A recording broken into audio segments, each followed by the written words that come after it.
Jamuna Tira Vanachari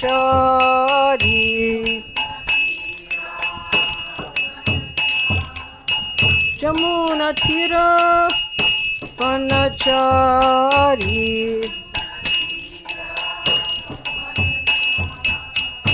Jaya Radha Madhava Kunja Bihari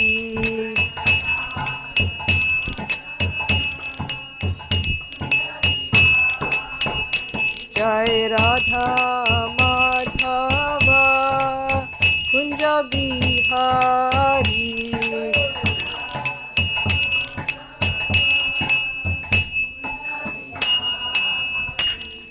Jayam Vishnupad Paramahansa Paribrajakacharya Stotara Satashi Shimad A.C. Bhaktivedanta Swami Srila Prabhupada Ki Jai Ananta Koti Vaishnav Vrinda Ki Jai Namacharya Srila Haridas Thakur Ki Jai Prem Sikho Shri Krishna Chaitanya Prabhu Nityananda Shri Advaita Gadadhar Shivas Arigor Bhaktivinoda Ki Jai Shri Shri Radha Krishna Gopa Gopinatha Shaimakunda Radha Kunda Giri Govardhan Ki Jai Shri Vrindavan Dham Ki Jai Mayapur Dham Ki Jai Jagannath Puri Ki Jai Ganga Mai Ki Jai Jamuna Mai Ki Jai Tulsi Maharani Ki Jai Bhakti Devi Ki Jai Samaveda Bhaktivinoda Ki Jai.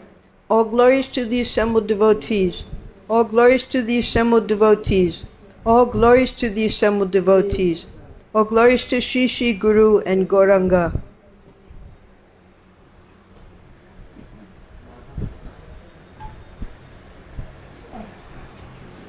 Hare Krishna. Today we're continuing. We had a lapse of about 3 weeks in between to hear the memories of Prabhupada disciples when they were here for the festival.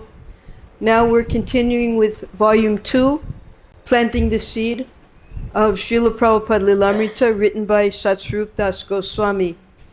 We'll be using some supporting books.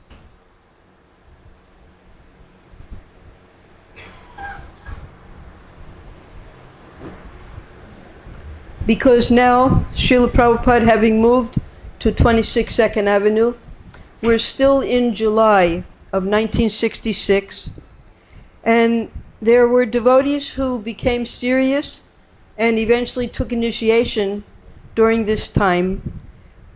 One book we'll be hearing from is Swamiji by Brahmananda Das, and another is With Srila Prabhupada in the Early Days, 1966 to 1969, a memoir by Satsvarup Das Goswami. And along with this, Satsvarup Maharaj very kindly, he's always trying to encourage us in this reading of the Prabhupada Lilamrita. He sent some of his poems that we'll be interjecting at this time. Prabhupada usually stayed in his apartment.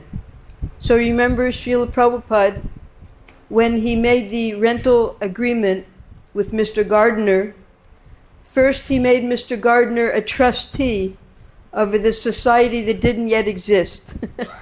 And that way he was able to get $20 off of the rent every month. And along with the storefront, he rented a small one-bedroom, not quite a bedroom, a room, a small little attached area, and a small kitchen and bathroom on the first floor, the apartment houses behind the mattress gift shop. So Prabhupada usually stayed in his apartment. Occasionally he might look out his window and see through the back windows of the storefront that the light in the closet-sized bathroom had needlessly been left burning. Coming down to ask the boys to turn it off and not waste electricity, he might find a few boys lying on the floor talking or reading. Prabhupada would stand gravely, asking them not to leave the light on, stressing the seriousness of wasting Krishna's energy and money. He would stand dressed in khadi, that coarse hand-loomed cotton woven from hand-spun threads, a cloth that to Americans appears somehow exotic. Even the saffron color of Prabhupada's dhoti and chadar was exotic. produced from the traditional Indian dye. It was a dull, uneven color, different from anything Western.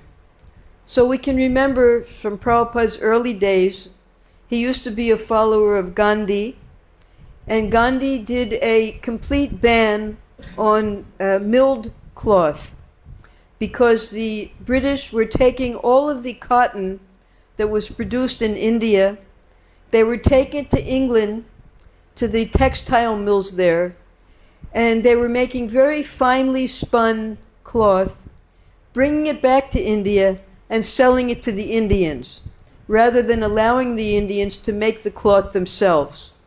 So one of Gandhi's, you'll see in one of his emblems was the chakki that he would make his own spinning wheel, and he would himself make the cloth that he wore. His wife once objected because khadi can be quite heavy when you make it yourself. So she said, "Do you mind if I use the milled cloth when I cook?" And Gandhi replied to her, he said, "You can do whatever you want, you can wear that if you want, but I won't eat what you cook then." So it was a principle to wear khadi in those days. Those who were nationalists and wanted the independence of India. And Prabhupada, as a sannyasi, he also wore that simple cloth. He would dye it himself. You put the rock, it's a colored rock, into a bucket of water. You soak the clothes in there, and it comes out a little uneven, the colors. So that's what Satsvarup Maharaj would notice about the exotic cloth that Prabhupada was wearing, even though it was very simple. Now, about this, the lights not burning.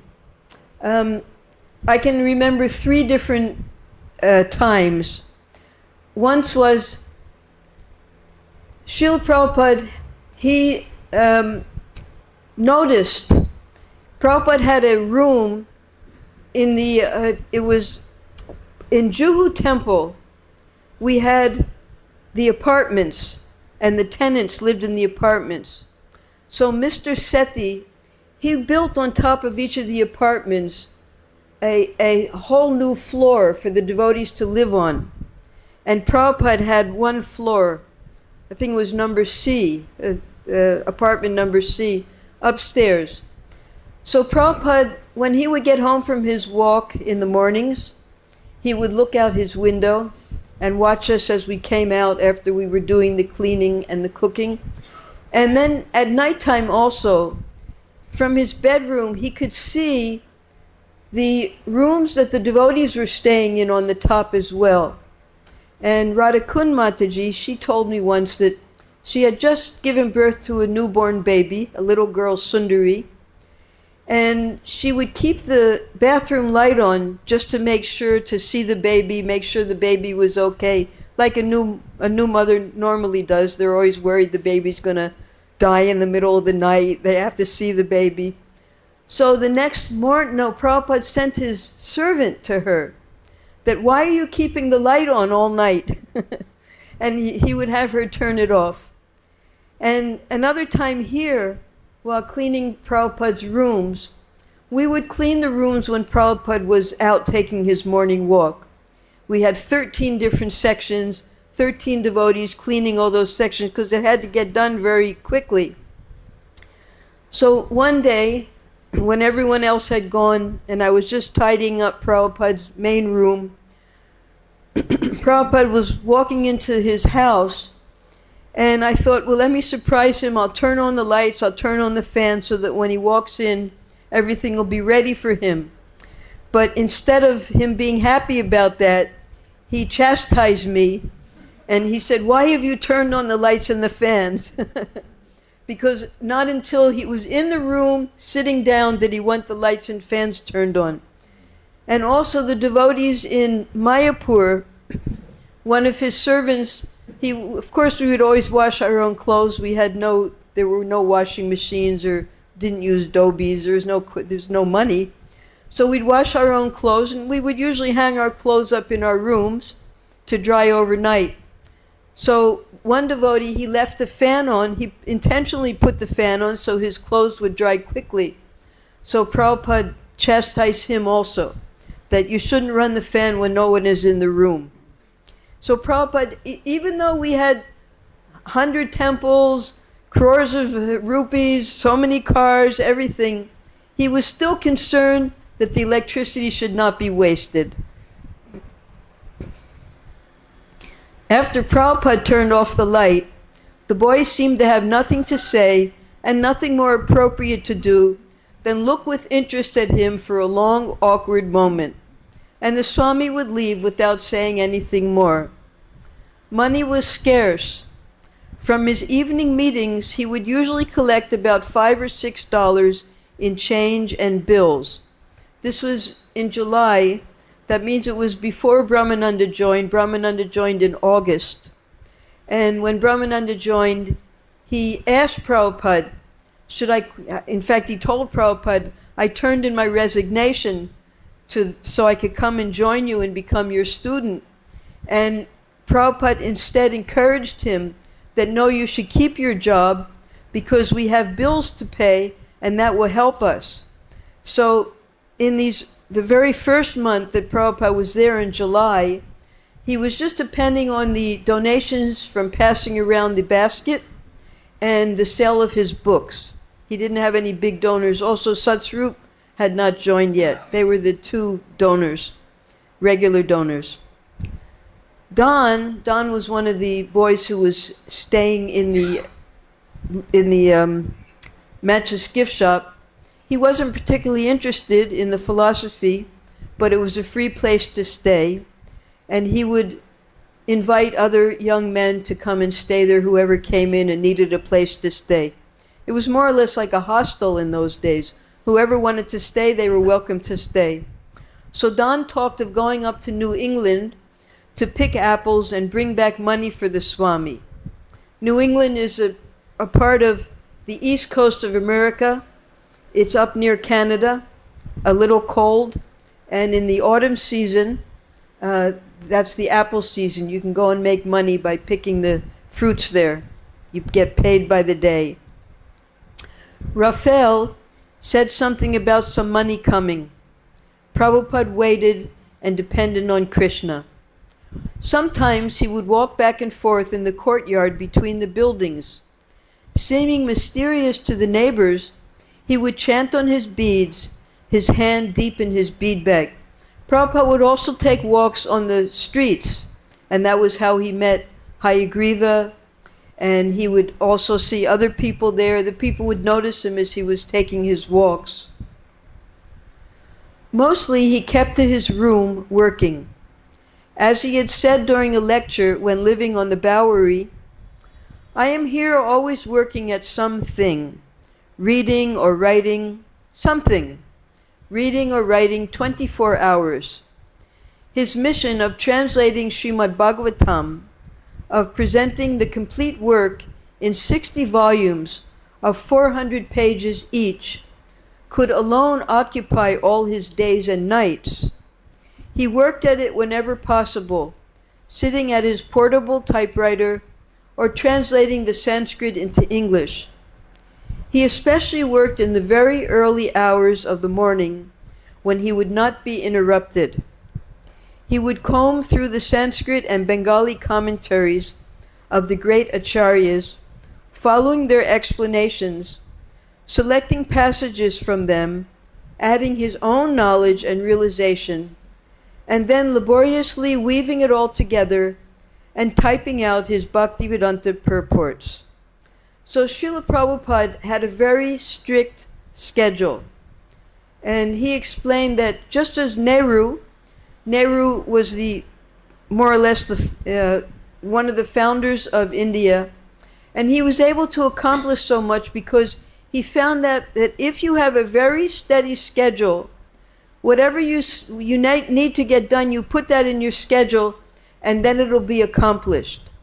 So when Prabhupada was living in Vrindavan and living in Delhi, his main work was translating and printing.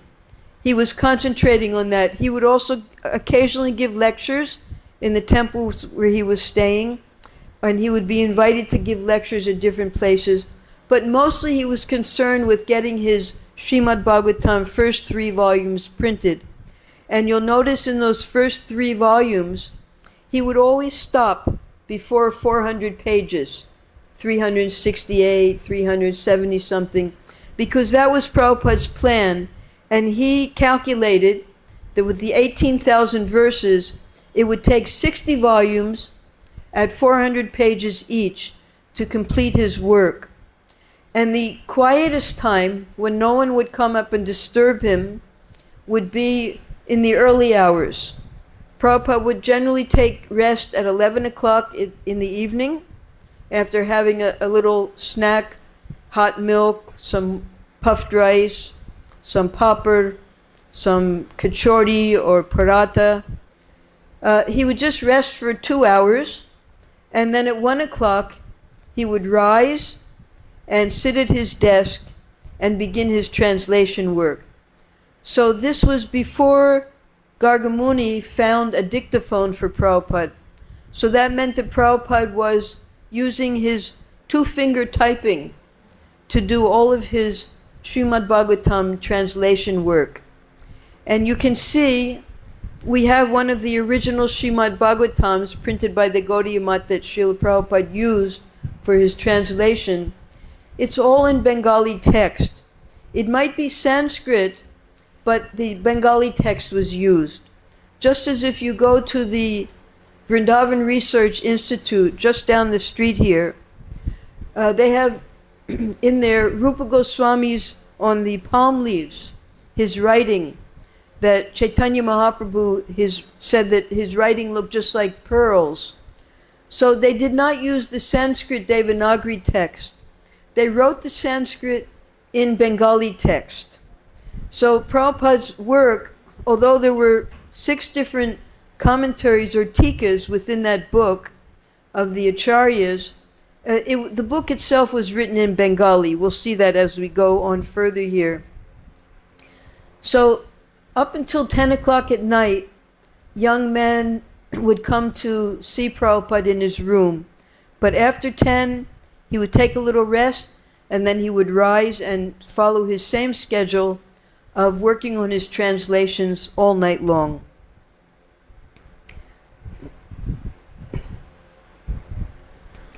He had no means or immediate plans for financing the publishing of further volumes, but he continued in the faith that somehow they would be published.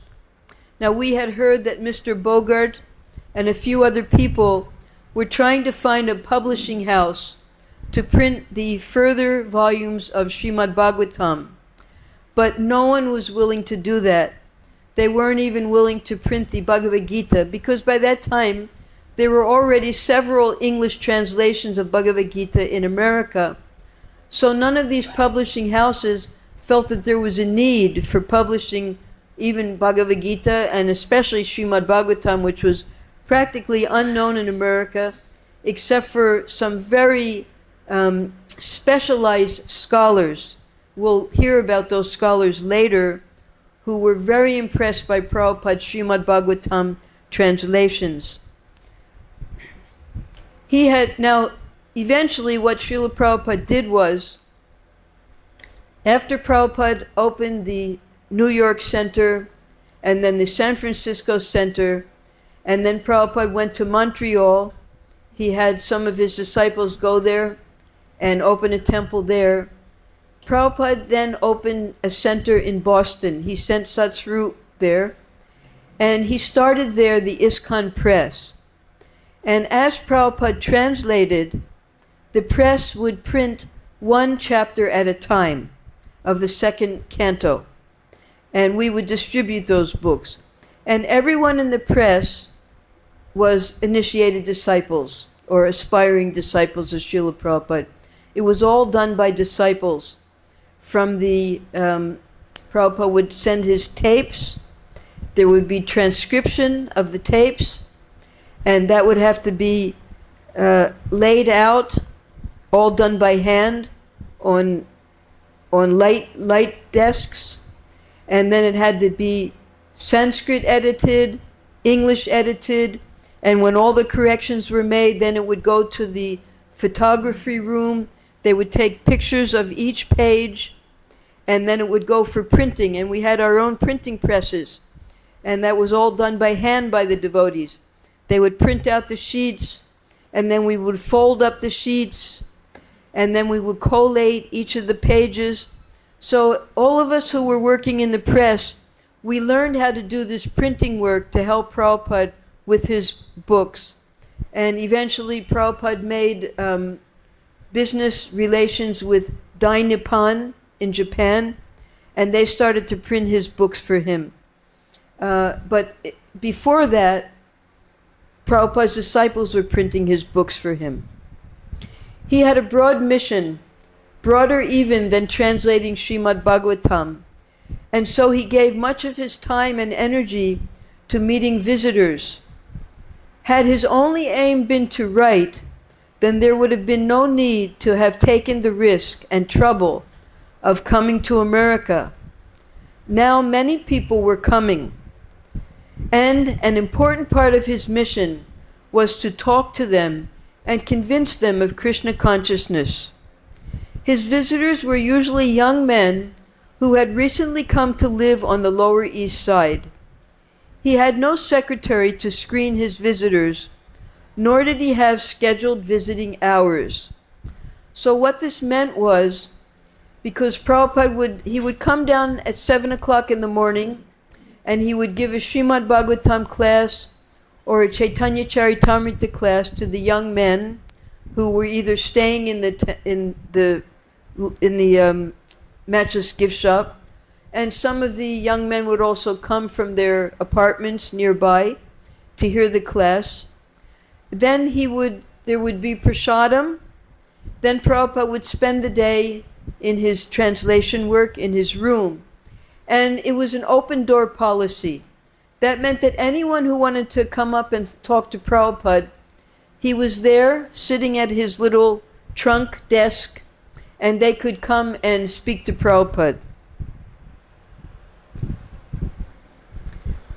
Brahmananda remembers. Now we have here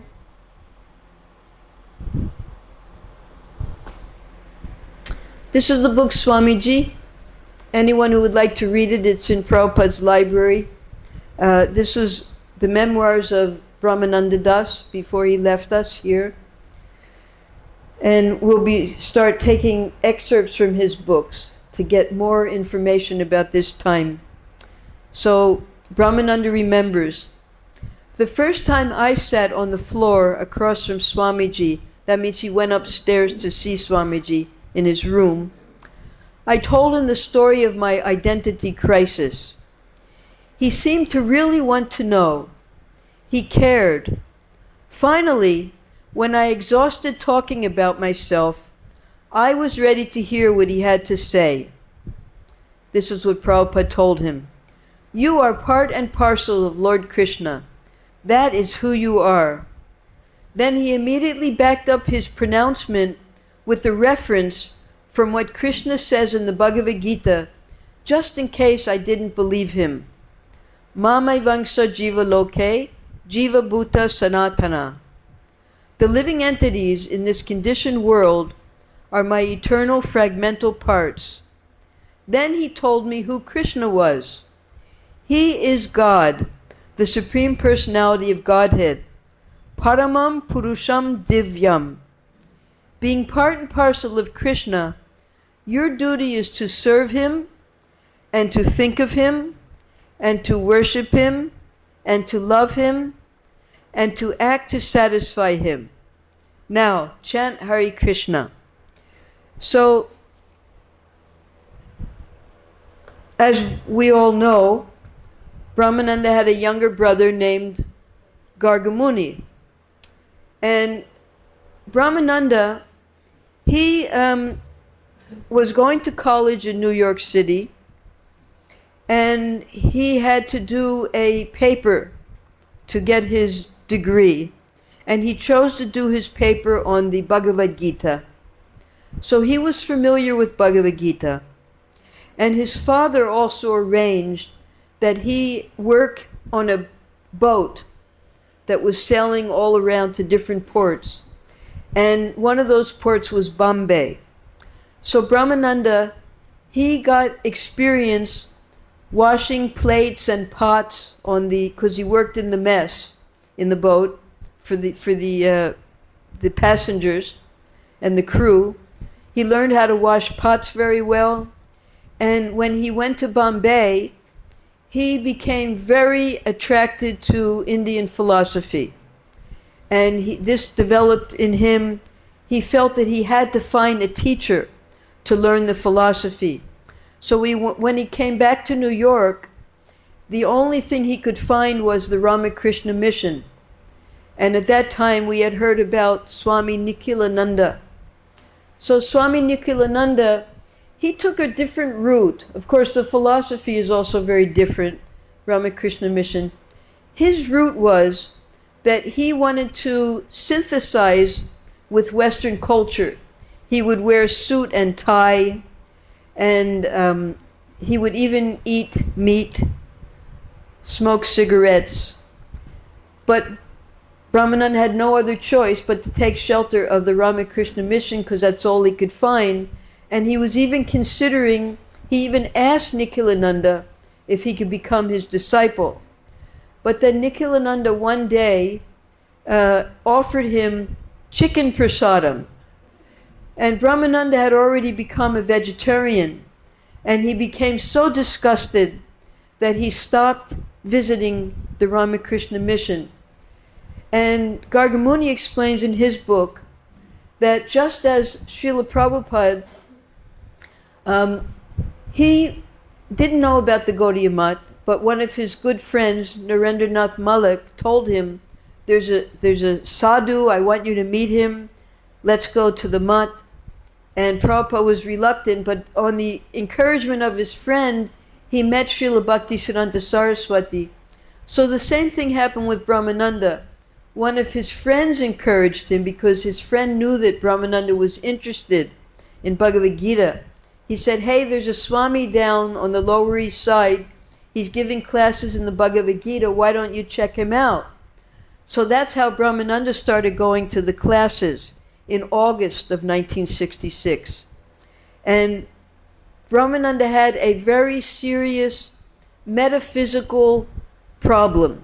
Metaphysical means he was trying to find out, why do I exist? What is the purpose of my life? Atato Brahma Jigyasa. The beginning of human life, when we started asking these questions. But he couldn't find anyone to give him the answer. So that was why the first time Brahmananda went to speak to Prabhupada, he immediately got to the core of what his problems were. And that was, who am I? What's the purpose of my life? And Prabhupada immediately, the first person who could answer his question, Prabhupada immediately told him, Mamai Vangsa Jiva Loke Jiva Bhuta Sanatana. And who is Krishna? Paramam Purusham Divyam. In one sitting, the question that he had his whole life, Prabhupada fulfilled it. Brahmananda appreciated this message. So, this is who I am, and this is my purpose in life.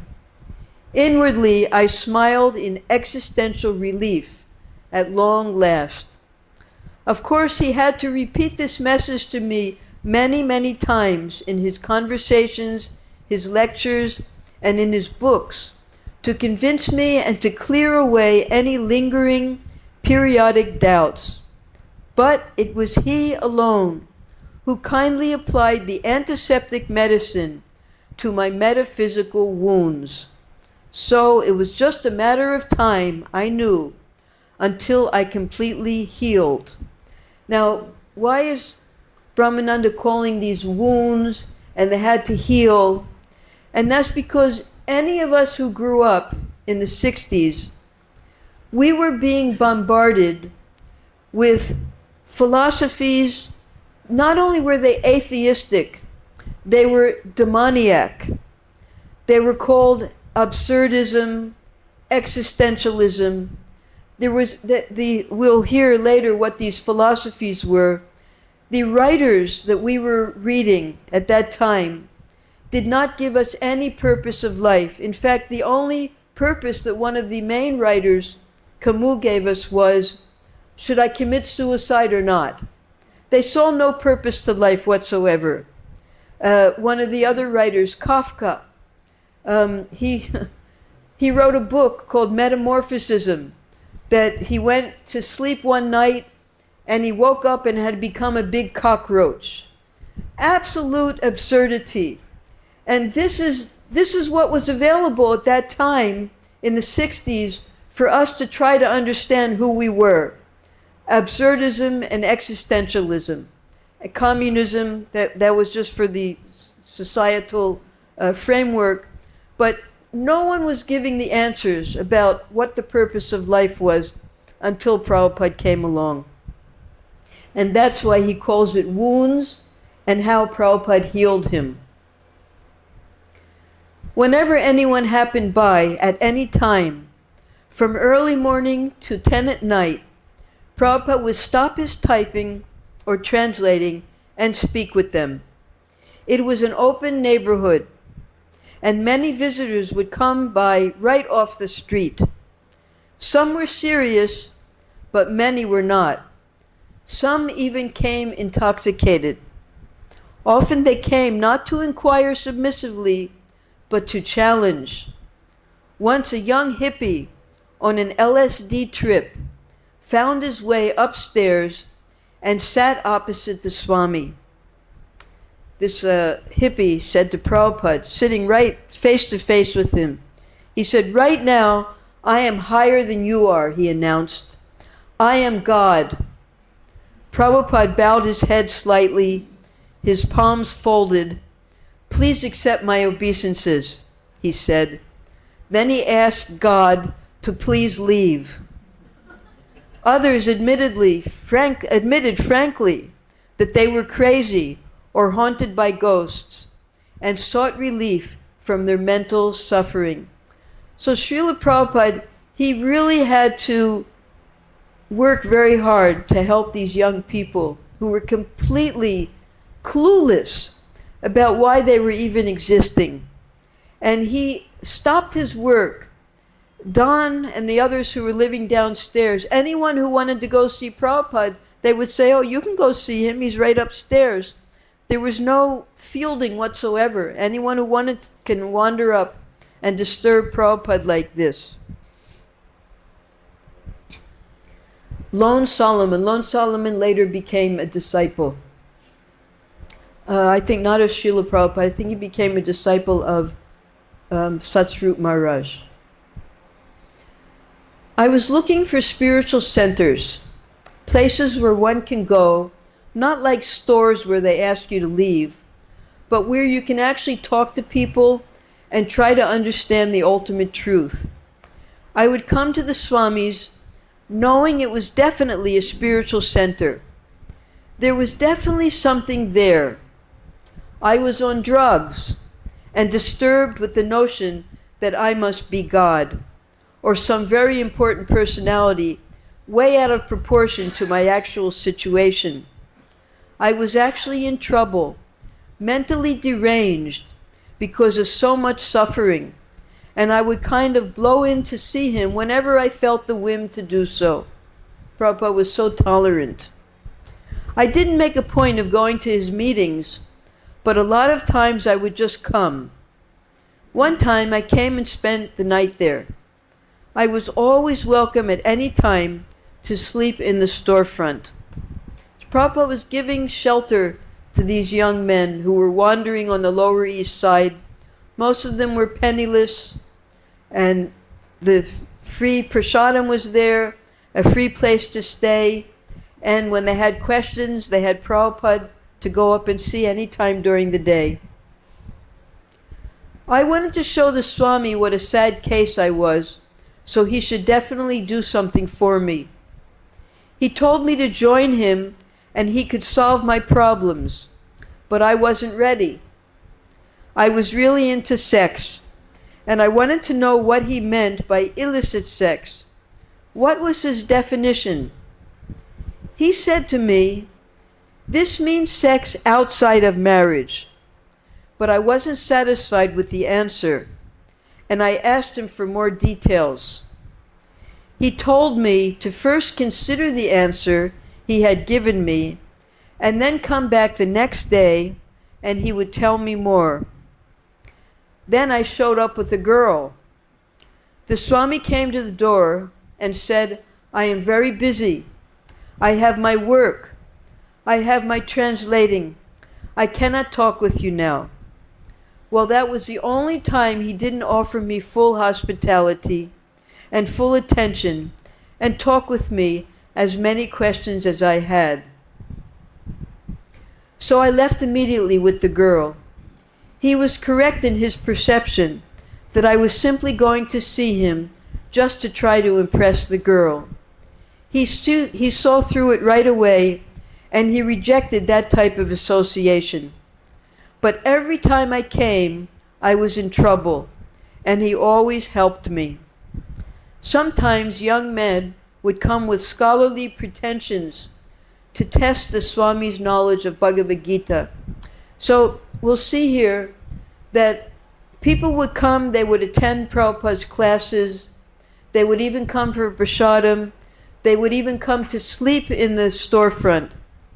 But they didn't have the determination to actually take the philosophy seriously.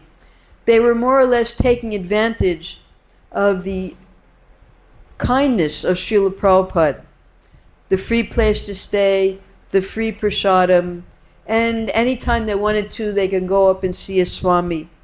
So these were the unfortunate ones. But a few became serious, and they were the ones that ultimately, even to this day, some of them are still disciples of Srila Prabhupada, following his orders. Sometimes young men would come with scholarly pretensions to test the Swami's knowledge of Bhagavad Gita. "You have read the Gita," Prabhupada would say. "So what is your conclusion? If you claim to know the Gita, then you should know the conclusion that Krishna is presenting." But most people didn't think that there was supposed to be a definite conclusion to the Gita. And even if there were such a conclusion, that didn't mean they were supposed to arrange their life around it. The Gita was a spiritual book, and you didn't have to follow it. So sometimes when we would go to lecture in colleges during this time, we would go to colleges and they would even be teaching Bhagavad Gita in the colleges. So the teachers, the professors would be very enthusiastic. "Yes, you come, you speak to my class." But this was academic learning.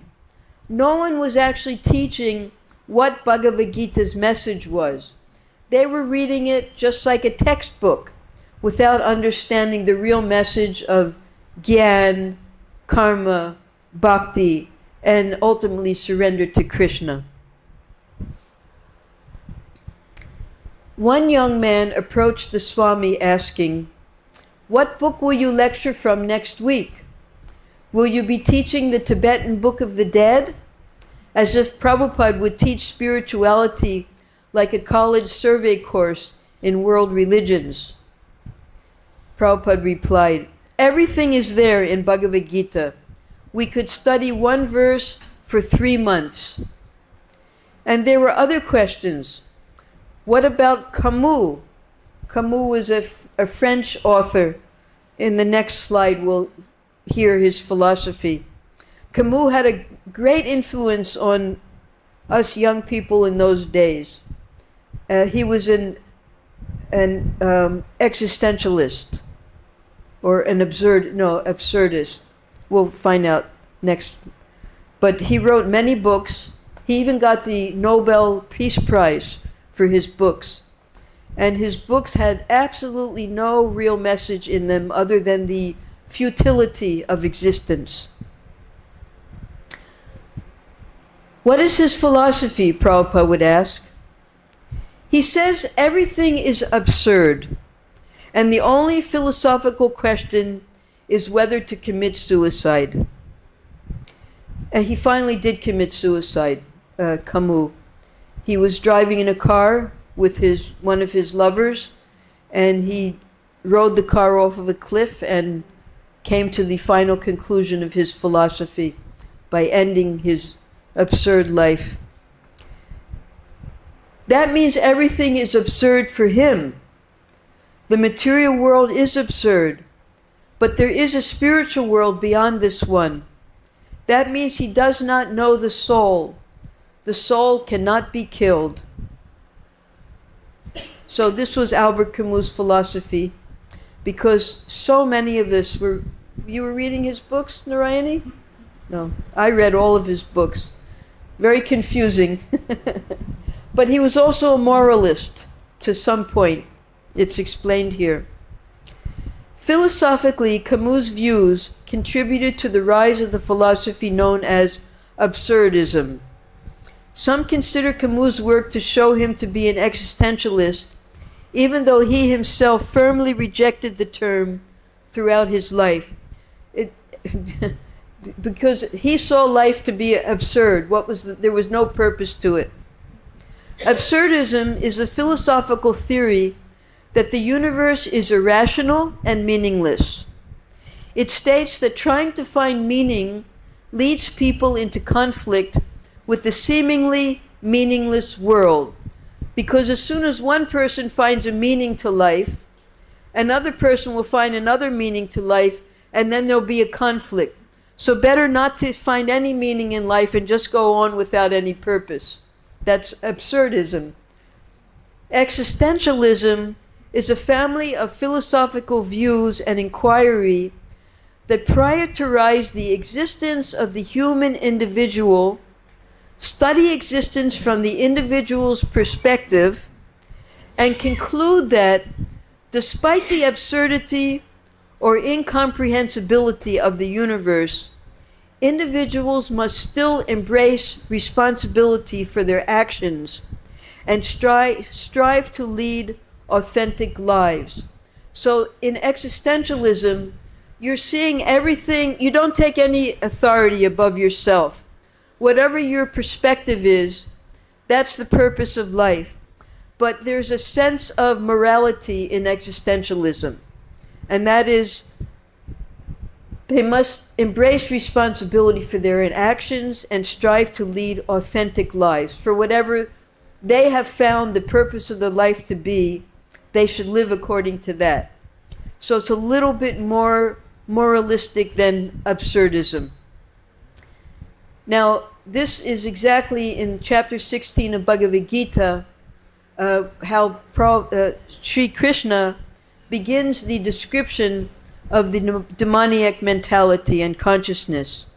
They say that this world is unreal, with no foundation, no God in control. They say it is produced of sex desire and has no cause other than lust. And then Krishna goes on to explain that one who does not see God in control of anything, therefore they don't follow God's rules and regulations, and therefore all the demoniac qualities become manifest in such a person.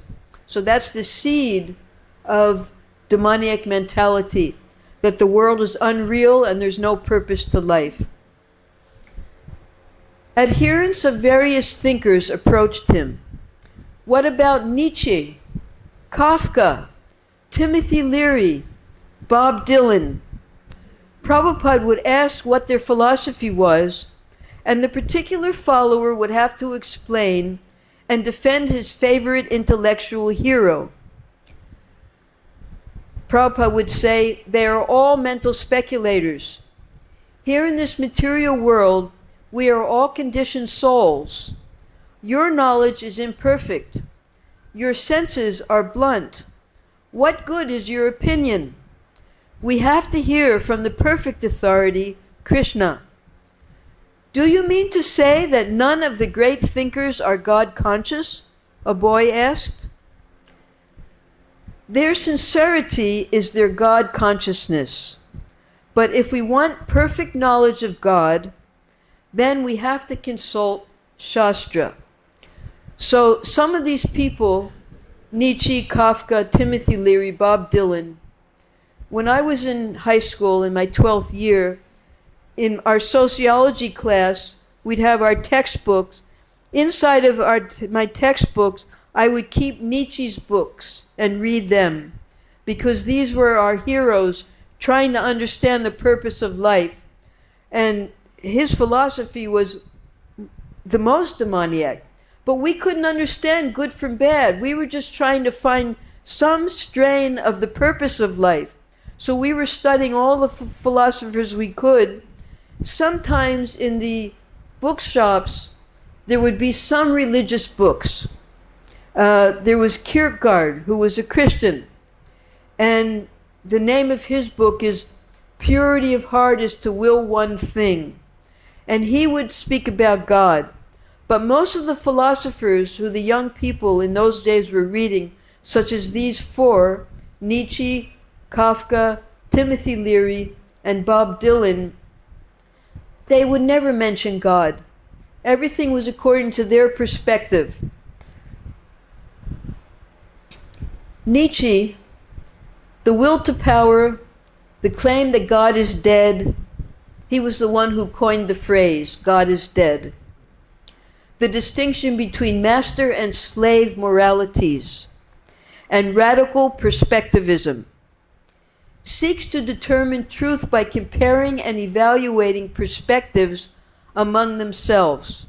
That means everything that we see, everything that we can perceive, we have our own opinion, and that's what we accept. We never accept a higher authority other than our own perception of things. He was against equality of rights and defended slavery, believing that it is a necessary condition for supporting an upper class which could devote itself to more sophisticated activities.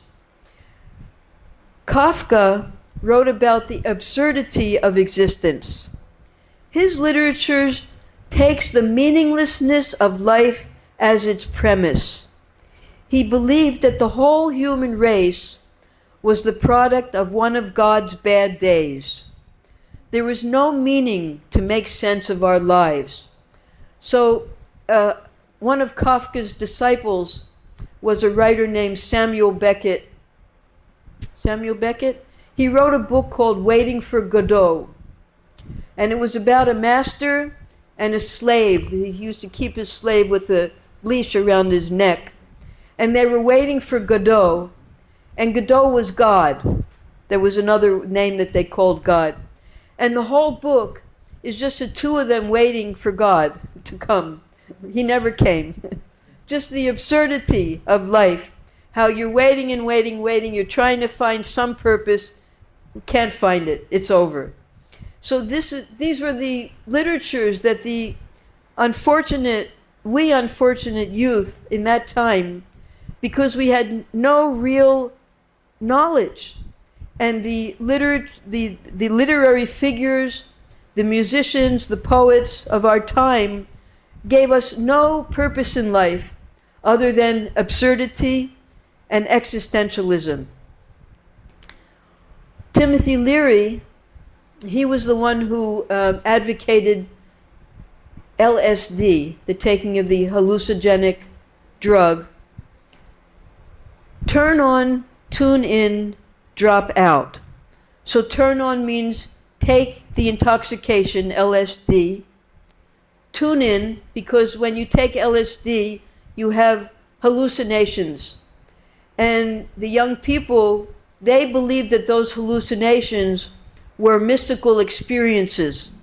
But Prabhupada, he refuted that. He said they weren't mystical experiences. It was just hallucinatory experience. And then drop out. So that's what many of the youth did. They dropped out of school. They dropped out of society. And they became members wandering for the purpose of life, trying to find some meaning in their life. And the fortunate ones met Srila Prabhupada. Think for yourself and question authority.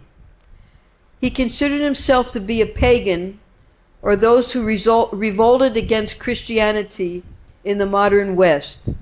Because Christianity by that time and most of the religions in America and the Western countries had become ritualistic. They had rituals, but there was no purpose for performing the rituals. Prabhupada explains that also in the Govardhan Puja, that there were traditions, there was parampara, why they should worship the demigods, why they had to worship Indra to get rain. But it was, and Krishna explained to Nanda Maharaj that this is meaningless. By our work, he explained the karma amongst the philosophy, by our work, we're going to get a good or a bad result. And then Prabhupada goes on to explain that if you need water, you don't have to flatter the officer in charge of the water department. You just have to pay your bill, and then you'll get the water. So the religions, by that time, there was not much mention of God, but it was just rituals that the people would go, dharma, artha, kama, moksha. They would perform these religious rituals in the churches, the temples, the mosques, in order to dharma, artha, to get some benefit so that they could get sense gratification. So the young people who were questioning and who were reading books by these absurdists, they saw it as purposeless to take part in these religious rituals and practices. Bob Dylan, he was a singer, and he put his poetry to song. In his songs are personal ruminations on how to live with oneself and the universe. He slit open the underbelly of American life. He saw the crassness and the artificial standards of American life, of materialism.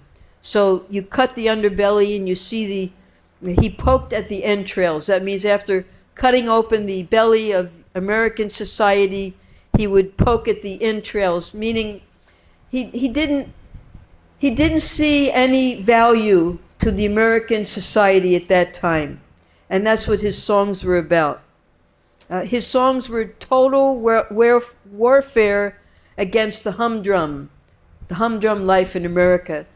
9 to 5, you wake up, you eat something, you go to work, you come home, you eat something, and you go to sleep. That was the humdrum of American life. And the whole purpose of life was to make money, so you make money and you can live comfortably. There was no other purpose than that. Now, this is a poem from Satsvarup Maharaj's books. And because Satsvarup Maharaj also had to struggle with these same philosophers, as most of us did, if he hadn't heard of Nietzsche or Kafka, he'd ask, what do they say? What is their philosophy?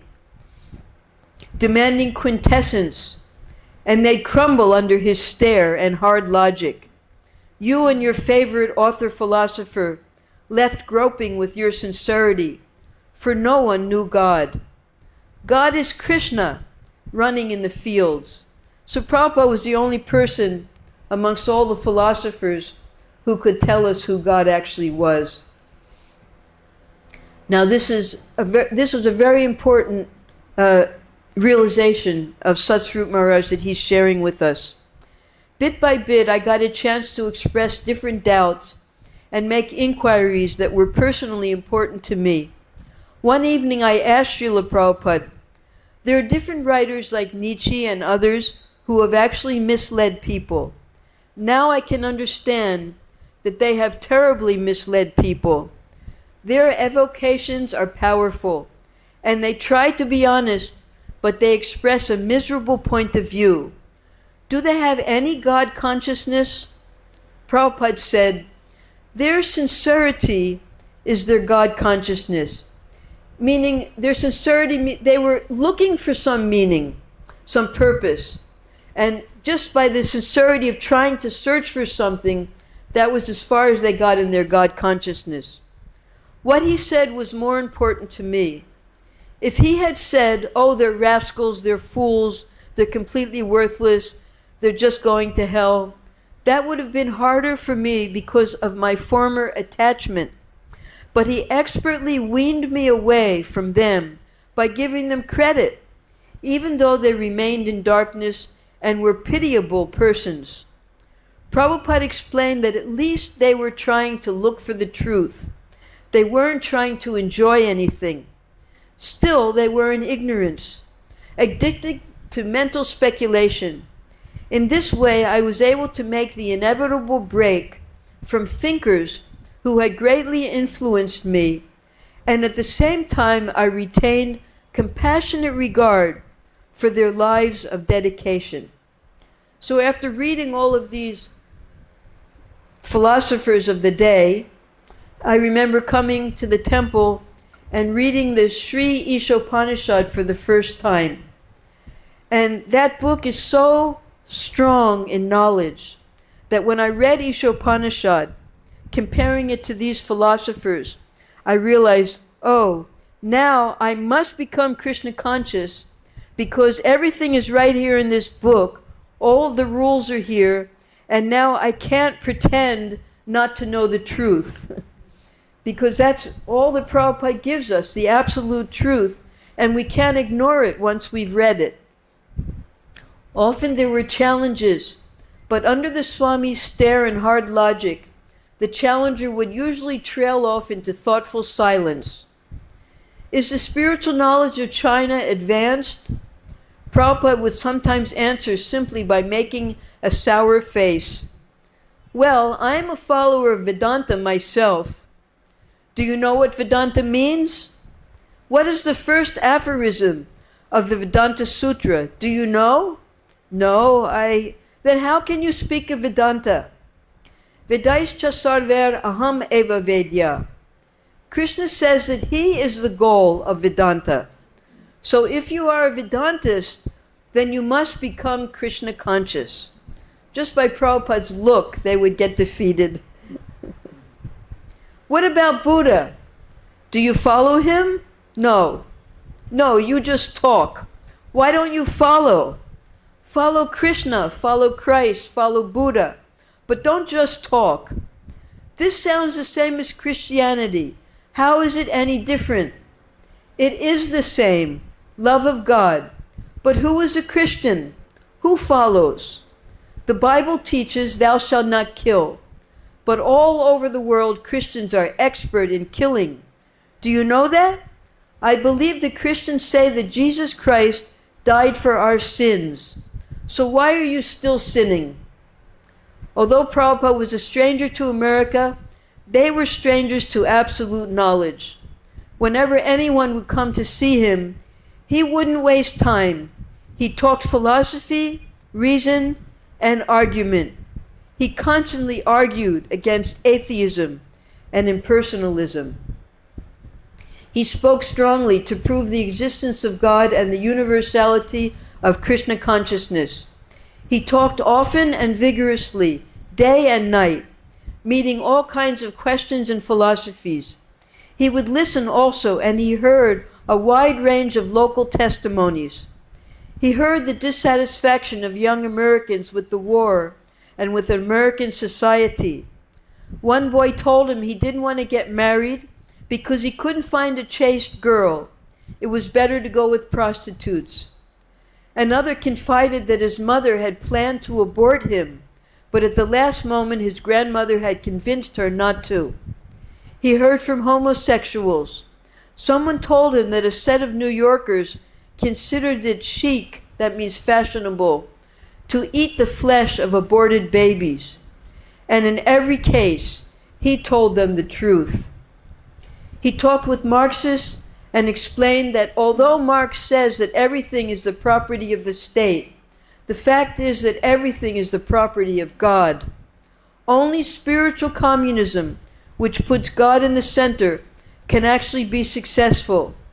He discounted LSD visions as hallucinations and explained how God can be seen factually and what God looks like. Although these one-time visitors came and went away, a few new friends began to stay on, watching the Swami deal with different guests. They began to appreciate the Swami's arguments. He seemed actually to know how to help people, and he invariably offered them Krishna consciousness, as much as they could take, as a solution to their problems. A few began to take the Swami's message to heart. I think this is no. Okay. It's past time, so we'll go on with this next week. Hare Krishna. Jai.